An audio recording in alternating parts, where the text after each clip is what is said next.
အားလုံးပဲမင်္ဂလာပါပြတိုင်းထောင် channel ကနေကြိုဆိုလိုက်ပါတယ်ဒီနေ့တင်ဆက်ပေးမှာကတော့တက်ကျုပ်အစ်စ်ဘယ်သူဖြစ်မလဲဆိုတဲ့မေးခွန်းပေါ့အဲ့ဒီမေးခွန်းနဲ့ပတ်သက်ပြီးတော့အမျိုးမင်းရဲ့ထင်မြင်ချက် post ကလေးများကိုတင်ဆက်ပေးမှာဖြစ်ပါတယ်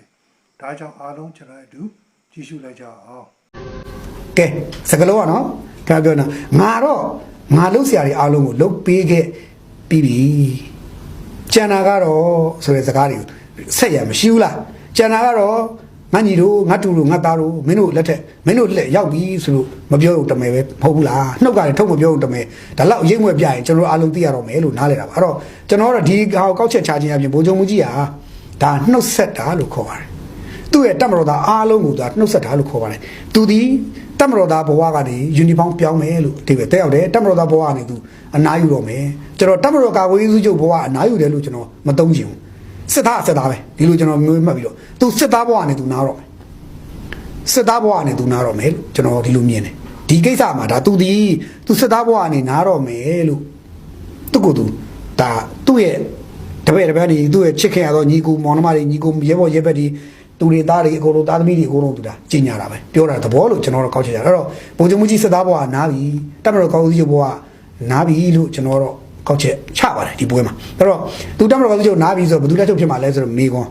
ဒါဖြစ်ပြန်ရောအမှအခုဆိုရင်စပြီးတော့သုံးသက်မှုတွေထွက်လာပြီဆရာကြီးများသုံးသက်ကြပြီကျွန်တော်ကတော့ဆရာကြီးများသုံးသက်ချက်ကိုကြည့်ပြီးတော့ပဲမသုံးသက်ရဲပါဘူးမြင်တာလေးပဲပြောပါမယ်သူတို့ကသုံးသက်ကြတယ်ကျွန်တော်မြင်တာပဲပြောပါမယ်ကျွန်တော်မြင်တာကျွန်တော်ပြောတာကျွန်တော်သုံးသက်တာမဟုတ်ဘူးကျွန်တော်များပြောအဲ့တော့တချို့ကပြောကြပါလိမ့်မယ်ဟာဘိုးချုပ်မကြီးမရောက်လိုက်နားပြီဒီပွဲကနားကိုနားပြီโอเคနားပြီဆိုတော့သူတို့လည်းပြောကျွန်တော်လည်းခံမှန်းတယ်နားပြီဆိုဘာဆက်လုပ်မှာလဲဘယ်သူလုပ်မှာလဲတက်ချုပ်ဘယ်သူလုပ်မှာလဲအဲ့ဒီတိုင်းပြည်ရဲ့ကျွန်တော်မြန်မာနိုင်ငံရဲ့ဒီ culture ပေါ့နော်မြန်မာနိုင်ငံရဲ့တမိုင်းကိုပြကြည့်ဘယ်လိုပဲကြည့်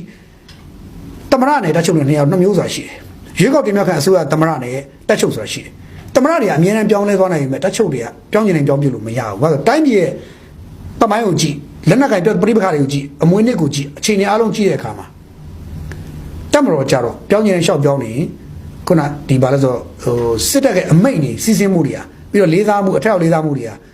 အမြဲတမ်းခုနမတိမငြိမ်ဖြစ်တတ်တယ်အဲ့တော့တည်ငြိမ်တဲ့ခေါင်းဆောင်မှုနဲ့စနစ်ကျတဲ့ခေါင်းဆောင်မှုဖြစ်မှာရမယ်စနစ်ကျတဲ့ခေါင်းဆောင်ဖြစ်မှာရမယ်အဲ့တော့ဘယ်သူဖြစ်မှာလဲဆိုတော့မိကုံဘယ်သူဖြစ်မှာလဲဆိုတော့မိကုံအဲ့ဒါအရေးကြီးပါတယ်အဲ့တော့ဘိုးချုပ်ကြီး15နှစ်တာဝန်ထမ်းဆောင်လာတယ်ဒီ15နှစ်တည်းမှာကျွန်တော်ခုနရှေ့မှာပြန်ပြောခဲ့ရင်15နှစ်တည်းမှာအခုနောက်ဆုံးနောက်ထပ်မျိုးဆက်တစ်ခုတာဝန်ယူမဲ့သူတွေတဲကတချို့အခုစက္ကန့်အလွှာလို့ပြောမှာဒုတိယအလွှာတတိယအလွှာလို့ပြောမှာအဲ့ဒီအလွှာအုပ်စုကခင်ဗျားပြန်တွေးကြည့်လိုက်လို့ရှိရင်အပတ်စဉ်35ကနေ40ကြားတယ်အဲ့သူက19တွက်ကြည့်သူက19နဲ့35ဝယ်စမ်းလှမ်းကြည့်မယ်ဆိုရင်35အုပ်စုနဲ့စပြီးတော့ဇလုတ်တိုက်မယ်ဆိုရင်35အုပ်စုနဲ့စဇလုတ်တိုက်မယ်ဆိုရင်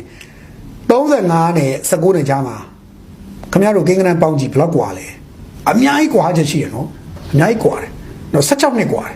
16နှစ်ဆိုတာခင်ဗျားပို့လိုက်မယ်16နှစ်ဆိုတာအခုဗိုလ်ချုပ်မှုကြီးက80ဟို16နှစ်ဆိုတော့အခုမှ54လို့ခေါ်တယ်ပြောရနော်54 55လို့ခေါ်တယ်55 56ဒီလောက်ပဲရှိသေးတယ်ဆိုတော့အဲ့လိုပြောလို့ပြရတယ်ဆိုတော့ဗိုလ်ချုပ်မှုကြီးနဲ့အဲ့လောက်กว่าတယ်အနည်းဆုံးခင်ဗျားအခုလက်ရှိ35အုပ်စုကဗိုလ်ချုပ်မှုကြီးနဲ့ပြောမယ်ဆိုရင်အသက်အရွယ်ပြောရင်15နှစ်လောက်กว่าနေတယ်အနည်းဆုံး15နှစ်လောက်กว่าအခု55ပတ်လည်နေဖြစ်နေတယ်55 56လေဟိုအဲ့လိုဖြစ်နေတယ်ဟိုဘက်ကကျန်တဲ့အလွှာတွေလည်းရှိပါတယ်ဆိုတော့သူကဒုတိယဗိုလ်ချုပ်ကြီးဆိုလဲခင်ဗျာ54 55တွေပဲရှိသေးတာ55အောက်တွေပဲရှိသေးတယ်သူတွေအဲ့တချို့ပြောမယ်အာမင်းဦးမြောင်လိုင်တာဝန်ထမ်းဆောင်တော့လဲ55လောက်နဲ့တာဝန်ထမ်းဆောင်တာပဲလို့ပြောလိမ့်မယ်မှန်ပါတယ်ဦးမြောင်လိုင်တာဝန်ထမ်းဆောင်တော့ဦးတန်းရွှေလွှဲပြီးတော့တိုက်ပြီးတည်ငြိမ်နေခင်ဗျာဟုတ်တာမဟုတ်တာတည်ငြိမ်နေအခုဦးမြောင်လိုင်ကတက်ချုပ်တာဝန်လွှဲမဲ့အချိန်မှာအဲ့ဒီအချိန်မှာတိုင်းပြည်အခြေအနေကဘယ်လိုဖြစ်နေလဲခင်ဗျားတို့အခုရှမ်းမြောက်မှာပလောင်နဲ့ဝါနဲ့ချနေကြပြီခင်ဗျားတို့သိတယ်နော်ပလောင်နဲ့ကိုကနဲ့ချနေကြပြီဒါလည်းခင်ဗျားတို့သိတယ်နော်အဲ့တော့မတည်ငြိမ်ဘူးတိုင်းပြည်ကမတည်ငြိမ်တဲ့အနေအထားမှာတက်ချုပ်ဆိုတာကရပ်ပိတ်လို့မရဘူးတည်ငြိမ်မှရမယ်နော်နောက်တချို့ပြောတယ်အာခင်ဗျာဦးမေအောင်လိုင်က तू ရဲ့15နှစ်တည်းမှာ तू ကောင်းတာကြီး तू ပြောသွားတယ် तू မကောင်းတာမပြောဘူးပေါ့စစ်ဌာနချုပ်ကြီးကြားတဲ့ကိစ္စမပြောဘူးလို့ဘာလို့ညာလို့သူ့လက်ထက်မှာစစ်ဌာနချုပ်တိုင်းစစ်ဌာနချုပ်နှစ်ခုတောင်ကြားခဲ့ဘူးလေတော့ဒါကြောင့်မပြောဘူးပေါ့မှန်ပါတယ် तू ပြောလို့ရပါတယ်လူတွေဝေဖန်လို့ရပါတယ်တိုင်းစစ်ဌာနချုပ်နှစ်ခုလာရှိုးကြတယ်အန်းကြတယ်ဒါ तू ပြောတာမှန်တယ်ဒါပေမဲ့လာရှိုးခုပြန်ရပြီအန်းကလည်း तू ပြန်တိုက်ချင်ရနေပြီတခါတည်းကျရင် तू နိုင်ငံရေးနဲ့စေးနေကိုတွဲကစားတဲ့အခါမှာပြီးတော့တိုင်းပြည်ရဲ့တည်ငြိမ်ရေးစီလုံးညီညွတ်ရေးပြီးတော့တိုင်းသားစီလုံးညီညွတ်ရေးနဲ့ဒီကဘာလဲဆိုတော့ဒီလူမျိုးရေးကိစ္စတွေနောက်တစ်ခါဒီမလိုလားတဲ့ကိစ္စတွေပေါ့ဗျာဟိုညင်ကြားစီရေးကိစ္စတွေမှာမလိုလားတယ်မဖြစ်အောင်လို့တချို့ဟာတွေသူထိန်းသိမ်းကင်တွယ်နေတာဆိုတော့ကျွန်တော်အမြဲတမ်းပြောပါတယ်ကင်တွယ်လို့ကျွန်တော်တို့အားမရဘူးလို့ကျွန်တော်အမြဲပြောပါတယ်ဆိုတော့ထိန်းသိမ်းကင်တွယ်လို့သာသူပြောပြတယ်တကယ်လို့ချင်းခင်ဗျာတကယ်လို့ချင်းအဟုတ်ဖြစ်ပါတယ်နော်အဲ့တော့ဟိုထားပါတော့ဟို तू ကအခုသူ့လင်နေအောင်လွှဲမဲ့သူဘယ်သူဖြစ်မလဲဆိုတော့မိကုန်းနေမှာပြဿနာကဘာလဲဆိုအားလုံးကဘာလို့မြင်လဲဆိုဦးရဲဝင်းဦးလို့အားလုံးကခံမှန်းကြတယ် ဘယ်လိုကြီးရဲဝင်းပေါ့ဗျာဘယ်လိုရဲဝင်းကိုတက်ချုပ်ဖြစ်မယ်လို့ခံမှန်းတယ်ဘယ်လိုကြော်သွားလဲတက်ချုပ်ဖြစ်နေတာပဲလို့ခံမှန်းတယ်အဲ့တော့ခင်ဗျားတို့ရိုးရိုးလေးပဲစဉ်းစားမယ်ဗျာဘယ်လိုကြော်သွားလဲနဲ့ဦးရဲဝင်းတို့ဆိုအနည်းဆုံးအပတ်စဉ်ရွာလောက်กว่าတယ်9ပတ်လောက်กว่าတယ်9နှစ်လောက်กว่าတယ်ပြောရရင်တော့ဦးရဲဝင်းနဲ့ဘုံချုပ်ကြီးကြော်သွားလဲနဲ့ကဦးရဲဝင်းနဲ့ဦးကြော်သွားလဲနဲ့က9ပတ်လောက်กว่าပြီးတော့စီနီယာဂျူနီယာဖြစ်လွန်းတယ်နည်းနည်းกว่าလုံးနေတယ်အဲ့တော့ဦးကျော်သားလေးကဦးရဲဝင်းကိုကြော်ပြီးတက်ချုပ်ဖြစ်ဖို့လွယ်ပါမလားလို့မေးခွန်းဖြစ်ရင်ဦးရဲဝင်းနားခိုင်းရင်တော့ဖြစ်နိုင်တယ်မနားခိုင်းရင်တော့ခက်တယ်โอเคအဲ့ဒါဦးရဲဝင်းဖြစ်မှလားဆိုတော့ဦးရဲဝင်းအပေါ်မှာဘယ်သူရှိနေသေးလဲဆိုမေးခွန်းကျန်တဲ့ဗိုလ်ချုပ်ကြီးတွေမရှိနေသေးဘူးလားပေါ့ခင်ဗျားဗိုလ်ချုပ်ကြီးမောင်မောင်အေးတို့လည်းရှိနေသေးတယ်ဦးရဲဝင်းတို့နဲ့ဦးရဲဝင်းနဲ့ခမီးခမဲဗိုလ်ချုပ်ကြီးမောင်မောင်အေးတို့ရှိနေသေးတယ်တခြားဗိုလ်ချုပ်ကြီးတွေတချို့ရှိသေးတယ်ပေါ့နော်တချို့ဗိုလ်ချုပ်ကြီးတွေရှိနေပါသေးတယ်ဆိုတော့တခါတခါကြရင်ဒီလိုမျိုးတန်းပြီးတော့ပြောလို့တော့မရဘူးအဲ့လိုပဲဦးရဲဝင်းဖြစ်မယ်လို့ဦးကျော်သားလင်းဖြစ်မယ်လို့မျိုးစုံပြောလို့ရမယ်နာမည်မျိုးထွက်နေပြီမဲ့တက်မတော်ရဲ့တောင်းမှာနာမည်မထွက်တဲ့သူတွေတက်ချုပ်ဖြစ်တတ်တယ်လည်းရှိတယ်နော်ကျွန်တော်ကပွင့်လည်းပြောရင်တော့ဖြစ်နိုင်ခြေရှိဆုံးလူတွေရှိတယ်ကျွန်တော်ဒီနေ့မှာဦးစိုးဝင်းကိုလည်းမျိုးလုံးနဲ့ပြင်းမြင်နေသေးတယ်ဒုချုပ်ဦးစိုးဝင်းလည်းပြင်းမြင်တယ်နော်ဒုချုပ်ဦးစိုးဝင်းကသူလုံးဝကဲဟိုအကိုကြီးနားရင်ကျွန်တော်လည်းနားမယ်ကျွန်တော်ပါနားချင်ပါတယ်ကျွန်တော်မလုပ်ချင်တော့ဘူးနားချင်ပါတယ်ကျွန်တော်အေးစလေးအချိန်ပြီးသားသူအချိန်ပေးချင်တယ်နားချင်ပါပြီတာဝန်လည်းကျွန်တော်ပြန်မလာဘူးနားချင်ပါပြီဆိုတော့မျိုးပြောပြီးတော့တကယ်ကိုနားပါပြီလို့ဆုံးဖြတ်လို့လူတိုင်းလူကြီးတွေကကဲမင်းနားပါလို့ခွင့်ပြုလိုက်လို့ရှင်တော့ခုနဦးစိုးဝင်းကလုံးဝနားတာဖြစ်ပြီးတော့အကယ်၍နားချင်ပါတယ်လို့ပြောတော့ညာတော့လေကိုစိုးဝင်းရေခင်ဗျားအချင်းတစ်ခုရခင်ဗျားကြည့်ထိမ့်ပါအောင်ဗျာဆိုရင်ဦးစိုးဝင်းကညင်းလို့ရမယ်ထင်လားညင်းမယ်ထင်လားညင်းလို့ရမယ်ထင်လားညင်းမယ်ထင်လားအဲ့ခါကျရင်ဦးစိုးဝင်းကိုကြော်ပြီးဘယ်သူကတက်ချုပ်ဖြေရဲမှာတော့ဒါကြောင့်တခါရရင်တချို့ဟာလေးတွေမမေ့ဘူးပြောပြတာပါဟိုဆိုလိုတာဦးစိုးဝင်းတက်ချုပ်ဖြစ်မယ်လို့လည်းကျွန်တော်ပြောတာမဟုတ်ဘူးเนาะတခါကျရင်ဦးမြောင်လိုင်လုံးဝနားမှာတော့ကျွန်တော်ခံမှန်းပြီးပြီအဲ့ဆိုရင်ဦးမြောင်လိုင်နားပြီဆိုဦးစိုးဝင်းတက်ချုပ်ဖြစ်နိုင်တယ်လို့ခံမှန်းလို့ရတယ်လို့သူ့အောက်မှာစီနီယာဂျူနီယာတွေဖြစ်နေရှိနေတဲ့ဗိုလ်ချုပ်ကြီးတွေဖြစ်နေရှိနေတဲ့ချုပ်ဗိုလ်ချုပ်ကြီးရှိသေးတယ်เนาะဒီခါရေရလဲဗိုလ်ချုပ်ကြီးမိုးအောင်လည်းဒီနေ့ပွဲမှာတွေ့တယ်ဒီနေ့